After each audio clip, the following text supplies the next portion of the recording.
when everything falls apart, when the silence becomes heavier than words, when life doesn't just knock you down, it rips away everything you thought you could hold on to. There are moments when the pain is so real, so deep, that even breathing feels like a burden. You try to move forward, but the weight of loss, betrayal, failure, it pulls you back. The world keeps turning, but inside, you're standing still, frozen in a version of yourself that no longer fits. How does someone rise after losing everything? How does a broken spirit find the strength to begin again? This is not just a story of survival. This is the story of someone who found power in pain and turned suffering into wisdom. It didn't happen all at once. First came the silence, the kind that creeps in when trust is broken. Words once filled with love turned cold. Promises faded. The person he thought would always be there walked away. Then came a loss. A parent, a friend, someone who was supposed to live forever in his world, now gone without warning. The kind of goodbye that leaves questions echoing in the dark.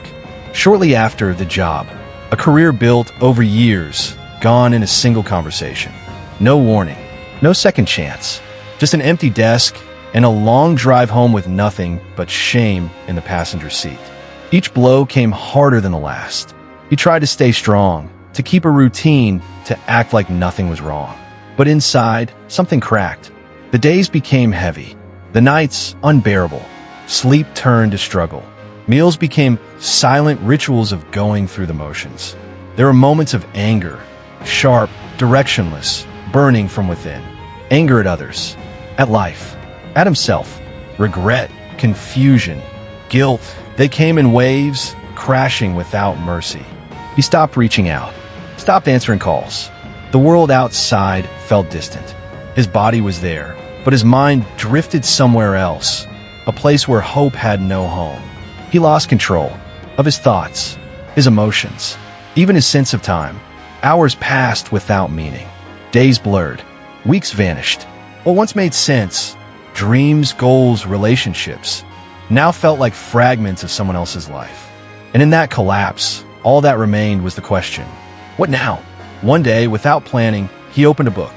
A quote stood out, almost as if it was waiting for him. If you're distressed by anything external, the pain is not due to the thing itself, but to your estimate of it. And this you have the power to revoke. Marcus Aurelius. He read the sentence again and again. Something shifted.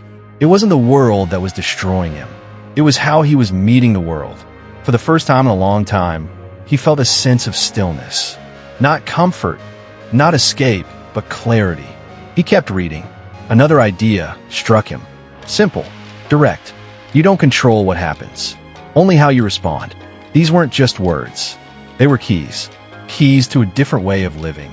He had spent months trying to change the past, trying to understand why it all happened. But now, the questions didn't matter as much. What mattered was how he would respond from this moment forward. He discovered Stoicism, not as a theory, but as a guide. A quiet discipline, a philosophy of action and resilience. It didn't promise happiness. It didn't erase pain, but it offered something deeper. Control over the only thing that truly belongs to us. Our mind, our choices, our inner world. And with that realization, the healing began. Pillar 1, the dichotomy of control. There is a truth so simple, yet so powerful, that it can change the course of a life. Some things are within your control, and some things are not. For most of his life, he never thought about this. He reacted. He tried to fix everything. He blamed himself for what went wrong, and held on tightly to what was already gone. But life is a way of breaking your illusions. The phone call came unexpectedly. A voice trembling on the other end. A name, a time, and then silence. Loss entered the room and never left. He stood in front of the casket, frozen, not just by grief, but by helplessness. The kind that makes time stop. The kind that reminds you that no matter how hard you love, how deeply you care, some things will always be outside your reach. He couldn't bring them back. He couldn't undo the past. He couldn't rewind the last conversation or say what was never said. And yet, for days, weeks, he tried. In his mind, over and over, torturing himself with questions that had no answers. Then one night he read a line. Just one. Some things are up to us, and some things are not. Epictetus. At first, it didn't feel like enough. How could a single sentence stand against the weight of loss? But as he sat with it, the meaning became clearer. He imagined himself in the middle of a storm. Wind, rain, chaos all around. And in his hands, a fragile flame. That flame was his reason, his choices, his soul. The storm? That was everything else. He could not stop the storm, but he could protect the flame. The same truth echoed in another part of his life. The breakup. The end of something he thought would last forever. He replayed every moment, every word spoken in anger, every quiet silence that came before the end. He blamed himself, then he blamed her, then himself again, until the question finally changed. Not why did this happen, but what will I do now that it has? He began to see the world through a new lens. He could not control what she felt, what she chose, or what she walked away from, but he could control how he carried it, how he moved forward, how he treated himself in the process. The dichotomy of control was not just a mental trick. It was a form of liberation. It was learning to draw a line between the internal and the external, between what is yours and what never was. It didn't take away the pain, but it gave it direction. Instead of drowning in regret, he began to swim in acceptance. Instead of resisting reality, he began to move with it. And that shift, quiet, subtle, powerful, became the first brick in rebuilding a life. Because when you stop trying to control the uncontrollable, you finally gain control over the one thing that matters. Yourself. Pillar 2, the power of perception. It's not things that disturb us, but our opinions about them. Epictetus. He read those words again, slowly, quietly. At first, it didn't make sense. The pain felt real. The loss felt real. How could it be just his opinion? But then he remembered the day he lost his job. It wasn't just a job. It was his identity, his purpose, his stability. In one short meeting, everything disappeared. He walked out of the building carrying a small box and a heavy silence. At home, the thoughts came fast. I failed. I'm worthless. I have nothing now. But in time, he began to see the truth. It wasn't the job loss itself that broke him. It was the story he told himself about what it meant. He believed it was the end. But what if it was the beginning? What if losing the job was not punishment, but permission to start over, to rediscover what mattered, to build something new? Perception is power. Two people can face the same event. One falls apart, the other grows stronger. Not because one is luckier, but because one chooses to see differently. He began to challenge his thoughts. Every why me became what now? Every this is the worst thing became this could be the turning point. It wasn't easy. Old thoughts returned, loud and cruel. But now he had a tool. He learned to pause before reacting, to step back from a story and look at the facts. He lost a job. That was real. But the belief that he was broken, that was optional. And so, he chose a new meaning. He wasn't a failure. He was free. Free to rethink his path. Free to explore what he had been too afraid to try.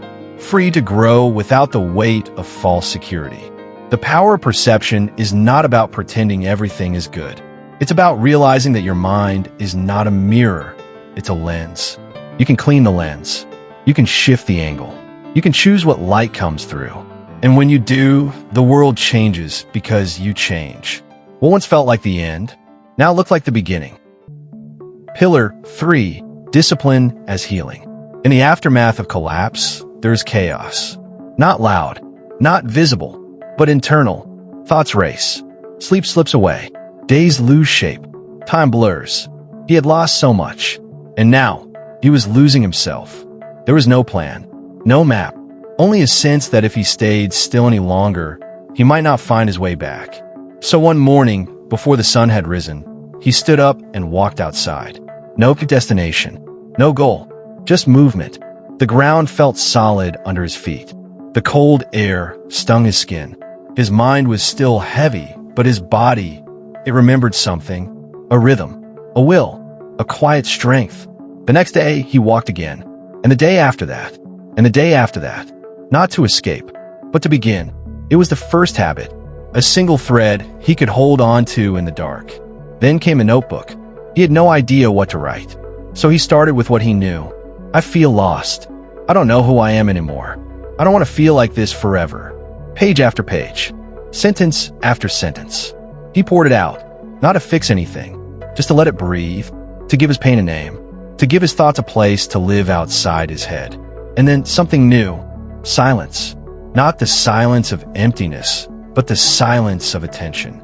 He sat, back straight, eyes closed, breathing in, breathing out. At first, it was unbearable. His thoughts screamed. His past played on repeat. But he stayed, one breath at a time. And slowly, the noise softened. Not because the pain disappeared, but because he stopped running from it. These weren't just routines. They were rituals of return. Each walk reminded him that movement creates momentum. Each journal page reminded him that thoughts lose power when seen clearly. Each breath reminded him that even in stillness, healing happens. Discipline became his form of self-respect, a quiet rebellion against the voice that said he was broken. Because every time he showed up, when it was hard, when it was cold, when it didn't feel worth it, he was proving something to himself, that he could be trusted, that he could rebuild, that he didn't need to wait for motivation or inspiration or for everything to make sense. He just needed to begin, and begin again, and begin again. Discipline didn't make the pain vanish, but it gave it shape, it gave it direction, and most of all, it gave him a way back to himself, not through force, but through devotion, to healing, to presence, to life. Pillar 4, death as a teacher. You could leave life right now. Let that determine what you do, say, and think. Marcus Aurelius. There are moments in life that divide everything into before and after. One phone call, one diagnosis, one goodbye. He didn't expect it. No one does. One day they were there, laughing, breathing, planning the next weekend. The next day, they were gone. Just gone. No final conversation. No warning. No closure. The world didn't stop, but something inside him did. He walked through the following days like a ghost. The rooms felt colder, the air heavier. The colors of life turned to grayscale. Grief came in waves, some soft, some violent. But beneath it all, something deeper stirred. Not just sorrow, not just longing, awareness. A painful, sharp awareness that life was not a guarantee. That time was not a promise. That nothing, absolutely nothing, was truly in his hands. He had heard the words before, memento mori. Remember that you will die. But they were just words, until they weren't. Until he could see how much of his life had been spent waiting. Waiting to say what mattered. Waiting to forgive. Waiting to be present. Waiting for the right time to live. But death doesn't wait. It arrives unannounced. It doesn't ask if you're ready. It doesn't care about your plans. It simply comes, and everything changes. And in that realization, he found not despair, but clarity. Death, the very thing he feared, became his teacher. It taught him that life is urgent, not in the frantic way people chase success, but in the quiet, sacred urgency of being here. Fully, he began to notice the small things. The way sunlight touches the floor in the morning. The weight of a hug that lingers just a second longer. The pause before laughter. The tears that come from truth. The rare, beautiful silence between two people who understand each other. He stopped putting off the things that mattered. He said, "I'm sorry," without pride. He said, "I love you," without hesitation.